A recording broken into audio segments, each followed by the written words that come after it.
कोलकाता युव चित्रशिल्पी चंदन नायकों चित्र प्रदर्शनी पूर्वतन सांसद तथा प्रख्यात शिल्पी जोगेन चौधरी प्रदर्शनी को उद्घाटन करते।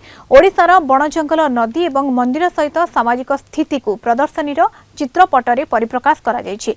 गुरु रवीन मंडल स्मृति रे प्रदर्शनी करा जायछि। दर्शक एवं शिल्पी माने प्रदर्शनी को बेस प्रशंसा करिसेंति। प्रदर्शनी शालारू शिल्पी चंदन नायक एवं अन्य शिल्पी मानक सहित आलोचना करिसेंति Kalinga TV Kolkata bureau head Pramod Mahanti. आमे वर्तमान उपस्थित अच्छु पद्मश्री जोगेन चौधरी चित्रशाला सुनयनी प्रेक्षालय आमे देखा पाउछन जे विभिन्न प्रकार चित्रकला एठारे प्रदर्शनी होईछि एवं सबुठारु गुरुत्वपूर्ण विषय जे ओडिशा रे चित्रकला को भिन्न रूप देइथिबा चंदन नायक से चित्रकला प्रदर्शनी आयोजन करछन्ति। मैं पचारिबा आम निकट उपस्थित अछन्ति चंदन नायक जे कि चित्रकला प्रदर्शनी करछन्ति एवं एई चित्र रवीन मंडल द्वारा एई चित्रकला पई से समर्पित जीवन यापन करछन्ति। आमे ताको पचारि जे चित्र प्रदर्शन कर विषय कौन कहते मो ना चंदन नायक मोर यहाँ गुरुंर 96तम जन्मदिन शुभेच्छार मुझे स्मरण कर एक्जिबिशन मूल उद्देश्य मोर यहाँ चतुर्थ सोलो एक्जिबिशन मोर गुरु को यहाँ स्मरण करने एक्जिबिशन मोर ये स्थान पाई मोर अच्छी पक्षी देवादेवी ओडिशार पहाड़ पर्वत झरणा विभिन्न रकम ये पाई।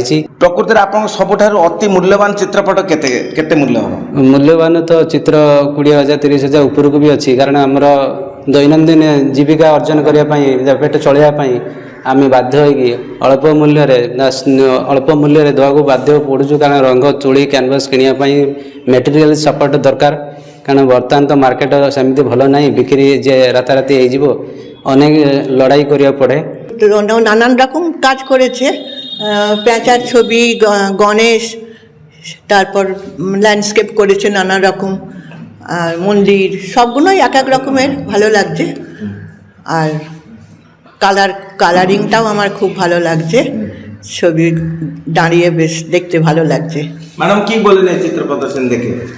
আমার তো খুবই ভালো লাগলো। আমি ইভা গুপ্ত আমার দিদি রবীন্দ্রার স্ত্রী বাণীদির সঙ্গে বন্ধুত্ব ছিল সেই সূত্রে ওদের সঙ্গে পরিচয়। আমি খুব ছোট থেকেই রবীন্দ্রাকে দেখেছি, ওনার ছবি দেখেছি এবং পরে চন্দনবাবুর সঙ্গে দেখা হয়েছে এবং ওনার আঁকা আর ওনার প্রচেষ্টা ভীষণ ভালো লাগছে। ওনার গণেশের ওপরে আঁকা আর পেঁচার উপর আঁকাগুলো আমার বিশেষভাবে আমাকে নাড়া দিয়েছে আর অন্য সব ছবিও সুন্দর হয়েছে। Kolkata video person Krishna Pramod Mahanty Kalinga TV.